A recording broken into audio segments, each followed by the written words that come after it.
बिस्मिल्लाहिर्रहमानिर्रहीम। आज हमारा 32 नंबर लेक्चर है सेकेंड ईयर की बायोलॉजी का और आज हम कुछ representative organisms from different kingdom and different phylum हम जो हैं वो डिस्कस करेंगे। फाइलम तो खैर नहीं है, सारे मुख्तलिफ फाइलम के ही हैं और ये तो किंगडम भी फ़र्क है इनका। यूग्लिना और ये सारे पैरामीशियम और अमेबा ये हैं प्रोटिस्टा और जेलीफिशेस आर किंगडम एनिमेलिया। सही है, तो हम इनके बारे में डिस्कशन करेंगे कि जी ये क्या है, इनके अंदर लोकोमोशन किस तरह होती है।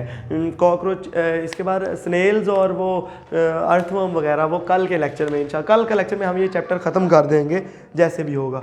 तो अब सबसे पहले याद रखना है आपने यूग्लिना क्या है जी। बड़ा इंटरेस्टिंग ऑर्गेनिज्म है, फोटोसिंथेटिक ऑर्गेनिज्म भी है ये। ऐसा अच्छा ये है बेसिकली एक्सक्लूजन, ये इसकी वजह से तो किंगडम प्रोटिस्टा बना था। कैसे? यूग्लिना लाइक ऑर्गेनिज्म है ना, ये ऐसे जिनमें प्लांट की खुसूसियात भी थी और एनिमल की भी, इसलिए ना ये उधर के रहे ना उधर के रहे, फिर इनको प्लेस करने के लिए एक तीसरा किंगडम बनाया गया था। तो ये बेसिकली एक ऐसा अच्छा याद रखें, जनरल अगर स्ट्रक्चर हम उसकी देखें ना तो तकरीबन बिल्कुल जिस तरह एक मछली की होती है ना वैसे है, लेकिन आप ये वाली स्ट्रक्चर इस तरह बना नहीं सकते क्योंकि इसकी शक्ल वेरी करती है। मैं अब बताऊंगा अभी इसको। ये जो ऑर्गेनिज्म है ना, इसके अंदर यहाँ पे एक बेजल बॉडी होती है, अभी मैं आपको बताता हूँ, और ये मूव करता है। दो इसकी मूवमेंट के तरीके, जो मूवमेंट के लिए जो स्ट्रक्चर्स हैं इसके यूनिसेलुलर बॉडी में, वो हैं दो। कौन कौन से? पहले जो हैं वो फ्लैजिला है, फ्लैजिलम है। असल में इसके अंदर दो फ्लैजिला होते हैं, लेकिन एक जो है वो नज़र आता है, दूसरा नज़र नहीं आता। वो छोटे साइज़ का होता है, वो बेजल बॉडी। या बेसिकली यहाँ पे इसकी यहाँ पे करके एक स्ट्रक्चर होता है जिसको बेजल बॉडी कहते हैं। क्या कहते हैं? Bezel body. उस बेजल बॉडी के ऊपर सेंट्रियोल्स होते हैं, आपने पढ़ा हुआ है ना सेंट्रियोल, और जो माइक्रोट्यूब्यूल्स होते हैं वो यहाँ से निकलते हैं, और फ्लैजिलम भी माइक्रोट्यूब्यूल्स और यानी ट्यूबुलिन प्लस फ्लैजिलिन प्रोटीन से बना होता है। तो ये जो आपने बात कर ली दैट इज, इससे एक फ्लैजिलम निकलता है और वो कुछ इस तरह का होता है, एक वाइप की तरह का, एक हंटर की तरह का एक चीज़ होती है। और दूसरा फ्लैजिलम बड़ा छोटा सा होता है, वो इस बेजल बॉडी से बाहर भी नहीं आता आमतौर पे। बाकी इसके अंदर वही सारी सूरत-ए-हाल, ये इसका न्यूक्लियस होता है, कॉन्ट्रैक्टाइल वैक्यूल होता है और मुख्तलिफ छोटे मोटे वैक्यूल, सो डिफरेंट चीज़ें, उनके बारे में अभी हमें डिस्कस ही नहीं करना, तो हमें क्या लेना देना। सही है, ये पहला जो स्ट्रक्चर है इसके अंदर मूवमेंट का, और फ्लैजिला की मदद से इसकी जो मूवमेंट होती है। पहले फ्लैजिला हसन एक ऐसी चीज़ है कि जिस तरह एक मछली है ना, उसके मुंह से आप एक धागा निकाल रहे हो, वो धागा फ्लैजिलम है। सही है, तो ये जो है ना जी, हमने ये बात कर ली। और फ्लैजिलम की मदद से इसकी मूवमेंट किस तरह होती है, याद रखें फ्लैजिलम की दो तरह की मूवमेंट्स होती हैं।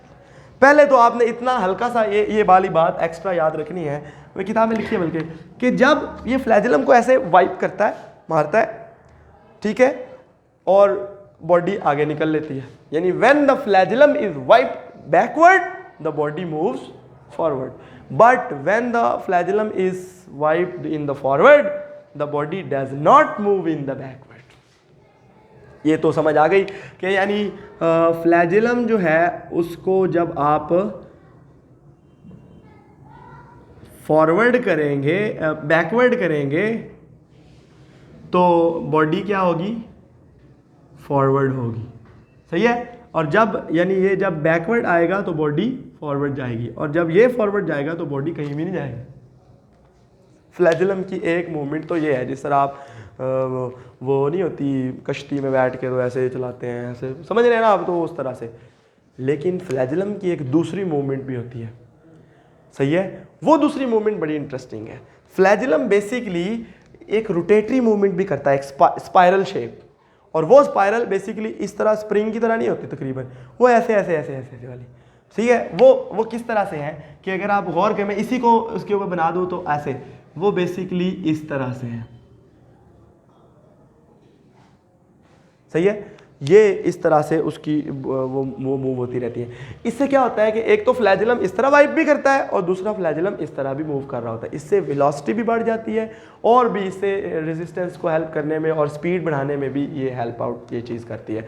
तो फ्लैजिलम की दो तरह की मूवमेंट होंगी, एक इस तरह की और दूसरी हल्की सी रोटेशनल मूवमेंट। और वो किस लिए होती है, यानी ये समझो हसन इस तरह से है कि आप ये फ्लैजिलम है आपकी पूरी बॉडी, ये बाजू, तो ये इस तरह मूव तो करती है, यानी जब ये पीछे को जाएगी जिस तरह हम तैरते हैं तो ये पीछे को जाएगी तो बॉडी आगे को आएगी, सही है। लेकिन ये खुद भी मूव करती है, यानी ये इसकी इस तरह की मूवमेंट भी है, यानी ये जो धागा है ये खुद भी वेव्स की तरह वाइब्रेट कर रहा है। समझ आ गई जी बात की। और वो वेव्स यानी वो जो स्पाइरल मूवमेंट है वो किस तरह होती है, वो याद रखिएगा आपने, वो बेस टू टिप मूव करती है, यानी बेस से और टिप की तरफ इस तरफ को। और इसकी काज क्या है, बेजल बॉडी के यानी बेजल बॉडी उसको रोटेट करती है। और जब बेजल, खुद सोचें आपने आपके सर के ऊपर एक धागा लगा हुआ है और आपने उसको रोटेट भी करना है, ऐसे ऐसे आप हिल रहे हैं ऐसे ऐसे, तो वो धागा भी हिल रहा है, तो खुद सोचें कि आपकी बॉडी एक जगह पे स्टेबल रहेगी नहीं ना। और ख़ास तौर पे जब आप पानी के अंदर खड़े हो हैं तो फिर नहीं। तो इसलिए यूग्लिना भी इस तरह जिग जैग हो जाता है थोड़ा थोड़ा, यानी due to the spiral movement euglena moves like this. फर्ज किया ये एक अगर यूग्लिना है तो वो बाद में वो यानी ये उसका फ्लैजिलम है तो वो बाद में इस तरह हो जाएगा, ठीक है। और फिर उसके बाद वो इस तरह, यानी समझ रहे हैं ना, तो वो जिग जैग फैशन में due to the movement of the body, क्योंकि बेजल बॉडी जो है वो वाइब्रेट कर रही होती है। और जब वो वाइब्रेट कर रही होती है तो वो बॉडी जो है वो एक जगह पे स्टेबल नहीं रह सकती। तो ये जो है इसको हम यूग्लिनॉइड मूवमेंट कहते हैं। आप यूट्यूब पे जब भी डालेंगे कि यूग्लिनॉइड मूवमेंट तो आपको बहुत सारी वीडियोस मिल जाएंगी कि यूग्लिना मूव किस तरह करता है। तो वो इवन माइक्रोस्कोप के अंदर भी उसकी मूवमेंट की आपको वो डायग्राम बता देंगे, बड़ी इंटरेस्टिंग है। एक तो आपको समझ आ गया कि जी ये जो फ्लैजिला की तरफ से मूवमेंट है वो कैसी होती है, यानी एक इस तरह वाइपिंग और दूसरी फ्लैजिला की अपनी स्पाइरल मूवमेंट्स, ठीक है। अब एक इंटरेस्टिंग बात ये है, वो क्या है जी, दूसरी जो मूवमेंट है वो कहते सर इस तरह तो ये सीधा सीधा चलता जाएगा, या फिर चलो थोड़ा थोड़ा इधर उधर भी चल लिया। एक और मूवमेंट भी होती है कि ये डायरेक्शंस वगैरह किस तरह बदलता है। और दूसरी बात है इनकी अपनी एक और मूवमेंट भी होती है जो इनके सेल के अंदर ही चलती है। वो क्या है, वो बड़ी इंटरेस्टिंग है, वो मैं अभी आपको बताता हूँ। ये जो ये है ना, इसके बॉडी के अंदर ना कुछ ख़ास किस्म के प्रोटीन्स होती हैं, वो कॉन्ट्रैक्टाइल स्ट्रक्चर्स होते हैं। यानी पूरी बॉडी के अंदर हसन, अगर ये पूरी यूग्लिना की बॉडी है तो यहाँ पे कुछ प्रोटीन्स इसकी मेम्ब्रेन्स का पार्ट होती हैं और अंदर भी होती हैं। उन प्रोटीन्स को हम कहते हैं दैट इज कॉल्ड माइक्रोनीम्स। क्या कहते हैं, देखिएगा ज़रा किताब में, मायोनीम्स, सॉरी, ठीक है, मायोनीम्स। तो ये जो दूसरी जो चीज़ है ना वो इनके अंदर मूवमेंट के लिए दे आर द मायोनीम्स, ठीक है। ये खास किस्म की कॉन्ट्रैक्टाइल प्रोटीन्स हैं which are present across the body of the euglena. They contract, when they contract the body also एक ख़ास चीज़ की तरफ, यानी खुद सोचें कि ये अगर इधर से इधर को मुड़ गई या इधर से इधर को मुड़ गई तो बॉडी भी इस तरह मुड़ जाती है। और जब ये मुड़ेंगी, यानी फ़र्ज़ किया ये मैं खड़ा हूँ, मैं यूग्लिना हूँ और मेरी इस साइड पे ये एक लंबे लंबे इस तरह मायोनीम्स लगे, बार मायोनीम्स लगे हुए हैं, तो वो ऐसे कॉन्ट्रैक्ट होंगे, मैं ऐसे हो जाऊँगा। और जब मैं ऐसे होऊंगा तो ऑब्वियसली मैं मुड़ जाऊँगा ना, मेरी डायरेक्शन मुड़ जाएगी, मेरा बूथा मुड़ गया तो फिर सारी डायरेक्शन भी मुड़ गई। समझ आ गई बात की भाई, समझ आ गई हसन समझो कि आपकी बगल के नीचे एक रॉड लगा हुआ है और उस रॉड ने आपको खींच लिया नीचे की तरफ और आप इस तरफ को हो गए, सही है। और फिर ऑब्वियसली जब बॉडी मुड़ती है तो फिर पूरी डायरेक्शंस बदल जाती है। इस तरह से ये राइट और लेफ्ट मोड काटता है। समझ आ गई जी बात की। तो माइक्रोनीम्स, अब लिखने, myonemes, these are the special contractile units या proteins present in the membrane and across the body of euglena. When they contract they move the body. अच्छा, एक यूग्लिना की और मूवमेंट भी होती है, वो जो अभी मैंने आपको बताया, इसे कहते हैं flexible movement of the Euglena. किताब में इसके बारे में हिंट दिया हुआ है। वो ये है कि ये जो मायोनीम्स जो हैं ये जब कॉन्ट्रैक्ट करते हैं तो यूग्लिना की बॉडी की शेप भी बदल जाती है। मसलन यूग्लिना की बॉडी की शेप कभी ऐसी हो जाती है, आगे से ऐसे वाइड और पीछे से शॉर्ट, और ये उसका वो है। कभी दरमियान से वाइड और आगे और पीछे से शॉर्ट, और ये उसका फ्लैजेलम है। और कभी आगे से शॉर्ट और पीछे से वाइड, और ये उसका फ्लैजेलम। यानी समझ रहे हैं ना आप बात को, लाइक 1, नंबर 2 और नंबर 3। तो ये कैसे, इससे उसके विद इन द सेल्स भी चीज़ों की मूवमेंट होती है, और इस तरह भी यानी समझे कि ऐसे ही बंदा जो है वो खुद ही ऐसे ऐसे करी जा रहा है, ठीक है। So this is basically these are the movements of euglena. 2 तरह की मैंने आपको बता दी हैं, ठीक है जी। नेक्स्ट इज़ द, इसमें कोई चीज़ रह तो नहीं गई, कोई चीज़ अगर एक्स्ट्रा है तो मैं आपको जब मुझे याद आती जाएगी तो मैं आपको बताता जाता हूँ, ठीक है जी। नेक्स्ट आर दी, अगर हम बात करें तो पैरामीशियम, और पैरामीशियम एक ऐसा प्रोटिस्टा है बड़ा इंटरेस्टिंग, जिसकी शक्ल जो है वो तकरीबन एक जूते की तरह, एक स्लीपर की शेप की वो होती है जनाब। और अगर हम बात करें तो बाकी इसकी जो स्ट्रक्चर्स हैं उनसे अभी हमें कोई लेना देना नहीं है इंटरनल स्ट्रक्चर्स के हवाले से, क्योंकि सिर्फ मूवमेंट पढ़ रहे हैं, लेकिन फ़ोटो साफ आ जाए इसके लिए वो कुछ ना कुछ चीज़ें उसके अंदर बनानी पड़ती हैं वगैरह वगैरह। अब इनके अंदर जो, बेटा उज़मा समझ आ रही है ना, कोई सवाल हो तो पूछना है लाजमी, ठीक है। अच्छा, इनके अंदर जो चीज़ें हैं ना, दे आर मूवमेंट के लिए इनकी सीलियरी मूवमेंट्स होती हैं। क्या होता है? Ciliary movement. और जो सीलियरी मूवमेंट होती है ना, वो किस तरह की होती है? सीलिया होते हैं। सीलिया क्या है? These are the small thread like, thread नहीं, हेयर लाइक स्ट्रक्चर्स, बाल की तरह के। और याद रखिएगा कि सीलिया जो होते हैं, मैं आपको एक या वो they surround the whole body of the sorry paramecium, not euglena. मैं कहाँ घूम गया हूँ आज? अच्छा जी, तो वो जो सारे है ना, यानी ये बाल हैं, हेयर लाइक स्ट्रक्चर्स हैं, दीज आर द सीलिया, और they surround the body of the paramecium, unicellular body है। अब इसके लिए आपको एक सीलियम को एक्सप्लेन करना पड़ेगा, और सीलियम भी बेसिकली सेल बेजल बॉडी से ही बनता है ऊपर की तरफ। एक सीलियम अगर मैं आपके सामने खोल के बनाऊं ना, बड़ी इंटरेस्टिंग अल्लाह ने देखें क्या स्ट्रक्चर बनाई है कि ये देखें, ये एक मेम्ब्रेन होती है, ये एक सीलियम मैं बना रहा हूँ अब आपके सामने है, और ये उसकी प्लाज्मा मेम्ब्रेन है, ऊपर कवर है, और इसके आगे अगले सीलियम की, उसके अगले सीलियम की। समझ रहे ना आप बात को? यानी हसन मैंने एक पहाड़ी सी बनाई है मेम्ब्रेन को दिखाने के लिए, और उसके अंदर एक यानी एक बाल की स्ट्रक्चर असल में मैं खोल के बता रहा हूँ, ठीक है। अच्छा, अब इसके अंदर, इसके नीचे भी वही बेजल बॉडी होती है, ठीक है, फ़र्ज़ किया ये है, उसके ऊपर सेंट्रियोल्स होते हैं। अच्छा, वो उसके अंदर सेंट्रियोल ऐसा सच नहीं होते, उसका मुझे कंफर्म नहीं है, क्योंकि इसके अंदर तो कंफर्म है। तो इसके ऊपर ना एक इस तरह का स्ट्रक्चर खड़ा होता है, पूरा बाल। अब वो बाल अगर मैं आपके सामने बनाऊँ ना, तो उसमें रॉड्स होते हैं। क्या होते हैं? छोटे छोटे रॉड्स, जिनको हम फाइब्रिल्स कहते हैं। क्या कहते हैं? फाइब्रिल्स कहते हैं। बेसिकली ये माइक्रो या तो माइक्रो फिलामेंट्स हैं, ठीक है। ये देखिए आप, ये जो फाइब्रिल्स है ना, ये इस तरह एवं सीधे सीधे नहीं होते। ये मैं अगर आपको काट के, ऐसे काट के बाल को, यानी क्रॉस सेक्शन में काट के आपके सामने दूं ना, तो इसका क्रॉस सेक्शन कुछ इस तरह दिखेगा। जो 2 होते हैं इस तरह, फिर 2, 3, 4, 5, 6, 7, 8 और 9, ये 9 पेयर्स होते हैं।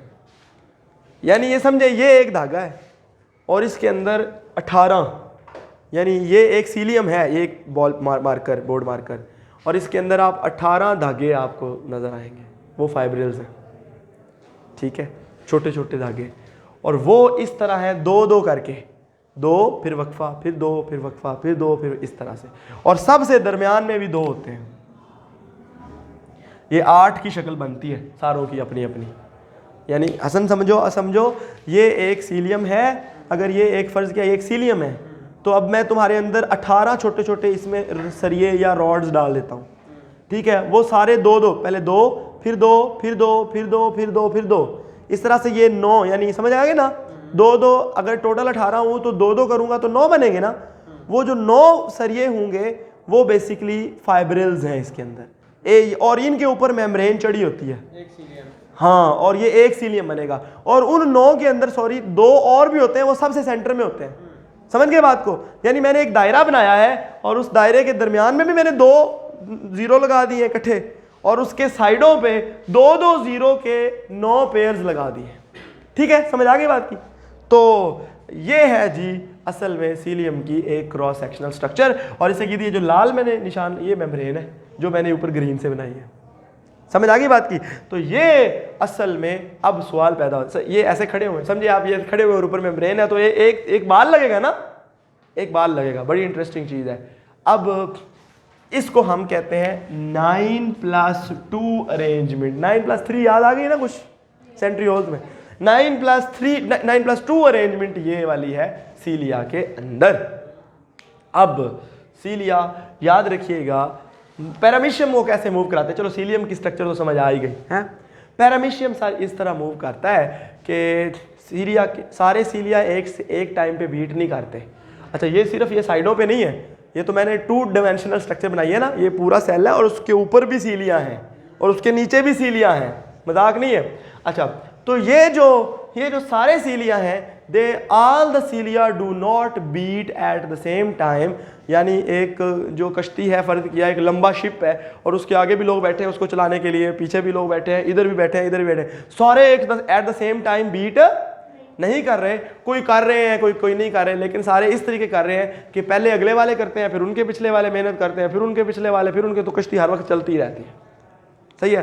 तो ये बेसिकली क्या हुआ कि वेव्स ऑफ कॉन्ट्रैक्शन ग्रुप्स की cilia, they contract, not contract, they wipe या they move in the groups, और वो पहले आगे वाले, फिर उनके पीछे वाले, फिर उनके पीछे वाले, फिर उनके, इस तरह से ये सारे सीलिया एक वेव आती है, वेव ऑफ कॉन्ट्रैक्शन। पहले वाले बीट कर जाते हैं, फिर दूसरे वाले कर जाते हैं, फिर उनके पीछे वाले, फिर उनके पीछे वाले, फिर उनके इस तरह से ये पूरी बॉडी एक तरह से चलती रहती है। यानी cilia they beat in the groups, not at the पूरी बॉडी के सारे एट द सेम टाइम नहीं। हाँ, बंच ऑफ सीलिया। ठीक है जी। अब ये भी हमें लग गया पता कि वो मूव किस तरह करते हैं। तो अब आप ये समझेंगे, अच्छा जब वो मूव करते हैं, जब, मुझे एक बात बताएं, ये एक सीलियम है, ये एक मैंने ये बना दिया आपके सामने। अब ये पैरामीशियम की बॉडी है, फर्ज किया। अब ये सीलियम को बीट करने के लिए ऐसे पीछे को मारना पड़ेगा ना, तो यानी ये यहाँ से इस जगह पे आ गया। जब इसने इस जगह पे आना होता है ना, बीट करना होता है, इसको हम इफेक्टिव स्ट्रोक कहते हैं। यानी जिसमें वो बैकवर्ड ऐसे पुश करता है। अच्छा, सीलिया थोड़े से ना हार्ड टाइप स्ट्रक्चर होते हैं, जिस तरह वो उनका वो नहीं, वो तो ज़रा फ्लेक्सिबल था ना, ये तरह सीधे होते हैं। जिस तरह एक बंदा कश्ती को ऐसे मारता है ना पीछे को, वो एक हार्ड, वो पानी को पुश करता है बाकायदा, ये भी पानी को पुश करते हैं, और इसको हम कहते हैं इफेक्टिव स्ट्रोक। क्या कहते हैं? Effective stroke. अब दोबारा से वही एग्जांपल लें जो उसकी माइक्रोनीम्स थी, सही है, मायोनीम्स, ठीक है, उसकी, और इसकी ये समझे, दोबारा से मुझे एक सीलियम समझे, और मेरे अंदर लगे हुए 18 रॉड साइडों पे, ठीक है, 2 2 के पेयर, और 2 सेंटर में, समझ गए। अब ये समझें कि मेरे जो इस साइड वाले 5 रॉड है ना, 5 पेयर्स यानी 10 रॉड, सही है, यानी फर्ज किया 1 2 3 4 5, ये जो है ना, ये इकट्ठे कॉन्ट्रैक्ट करते हैं, और जब ये सारे इकट्ठे कॉन्ट्रैक्ट करेंगे तो मैं, समझ गए ना, मेरी इधर से 5 पेयर्स या ऑफ फाइबर्स, वो जब 5 पेयर फाइब्रिल्स के इकट्ठे कॉन्ट्रैक्ट करेंगे तो मैं सीलियम खड़ा हूं तो मैं इस तरफ को हो जाऊंगा, गिर जाऊंगा, ये मेरा इफेक्टिव स्ट्रोक है। और जब ये मैं पीछे को ऐसे मारूंगा, यानी ये सीलियम इधर से इधर मूव जब करता है, तो द फर्स्ट 5 यूनिट्स यानी जो पेयर्स हैं of the fibrils, they contract and the cilium beats to the backward side. समझ आ गई? हसन समझ आई? जो मैंने अपनी एग्जांपल से समझा दिया तो आपको शायद समझ आ गई हो, नहीं तो बाद में मैं आपको एक्सप्लेन कर देता हूँ। अच्छा, और जब ये एक दफ़ा बीट कर चुका होता है तो यहाँ पे है ना, वैसे वापस ये नॉर्मल जगह थी है, अब बीट किया तो यहाँ आ गया है, और अब इसने वापस अपनी जगह पे आना है।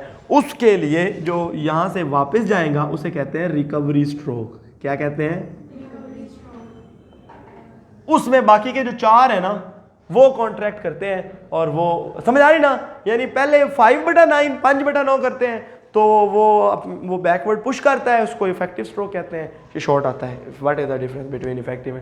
अब एक सवाल ये पैदा हो, सर ये जो पैरामीशियम शरीफ है ये मोड किस तरह काटता है यानी मूव किस तरह, यानी डायरेक्शन किस तरह बदलता है? तो अब इसके अंदर में जवाब आपको बड़ा इंटरेस्टिंग जवाब है।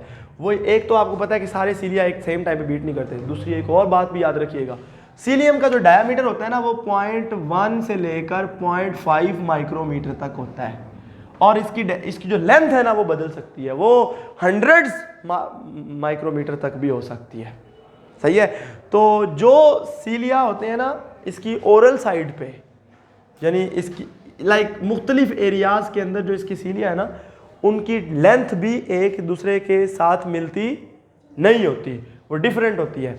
तो वो कुछ सीलिया ऐसे हैं जिनकी लेंथ एक बढ़ती है, दूसरा उनकी स्पीड, उनकी मूवमेंट वो भी एक दूसरे के बराबर। ये नहीं है कि जितनी स्पीड नाल तुसी मूव कीता है उतनी स्पीड नाल असी मूव करना है, ये नहीं। जो उनकी स्पीड है उनसे ज़्यादा इनकी स्पीड हो सकती है। तो डिफरेंट जो एरिया पर्टिकुलरली उसके ओरल साइड्स के ऊपर जो भी, यानी ओरल ग्रूव जो होता है उनका, यानी जहाँ से वो खाने को इनटेक करते हैं, वो जगह जो है वहाँ पे जो सीलिया होते हैं they are more in length and their beating is faster than the rest of the cilia of the body. ठीक है, जिसकी वजह से वो, यानी आप समझे, मुझे खुद बताएं कि आपने कभी गौर किया होगा जब कश्ती का मोड़ काटते हैं, आपने तो कभी वो चलाई भी नहीं होगी, देखी भी नहीं होगी, जब कभी कश्ती का मोड़ काटते हैं ना तो एक साइड पे ज़्यादा बीट करना शुरू कर देते हैं और एक साइड पे रुके रहते हैं। सेम यहाँ पे है, यहाँ के कुछ जो सीलिया होंगे वो they will beat with the faster and they will क्या उसे कहते हैं, एक तो लेंथ ज़्यादा है, दूसरा फास्टर है, जिसकी वजह से वो मोड़ कट जाएगा और वो मूव कर जाएगी बॉडी।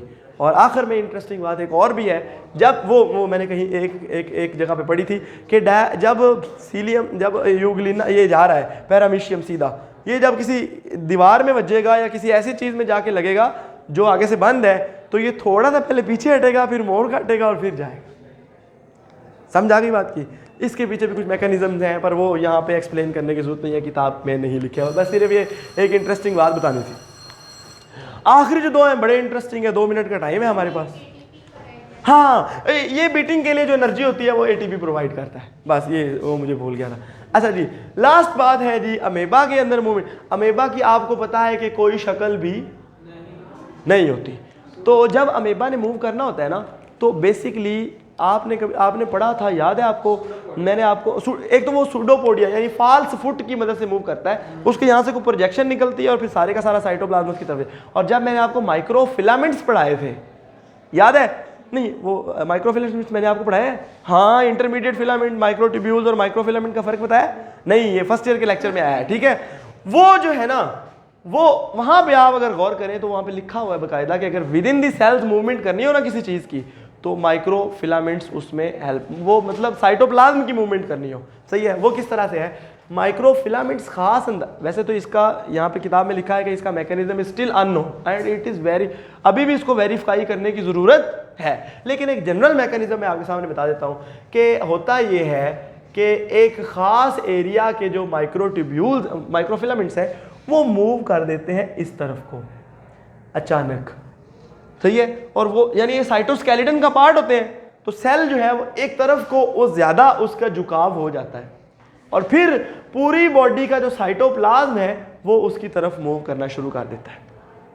यानी दी साइटोस्केलेटल एलिमेंट्स जो हैं यानी microfilaments, they contract and they move in a particular direction making an extension. ये देखें, नॉर्मल इसकी शक्ल ये थी और एक्सटेंशन इसके आगे आ गया सारी, तो making an extension out of the cell and that extension is called pseudopodium. Pseudo मतलब झूठा मूठा, तो पोडियम मतलब पैर, तो वो झूठ मूठ का पैर आता है और फिर सारे का सारा साइटोप्लाज्म भी। एंड समझ आई ना? पहला स्टेप लिखना है कि जी जो सबसे पहले माइक्रोफिलामेंट्स कॉन्ट्रैक्ट एंड दी एक प्रोजेक्शन एक इज फॉर्म, ठीक है, and then that is called as pseudopodium.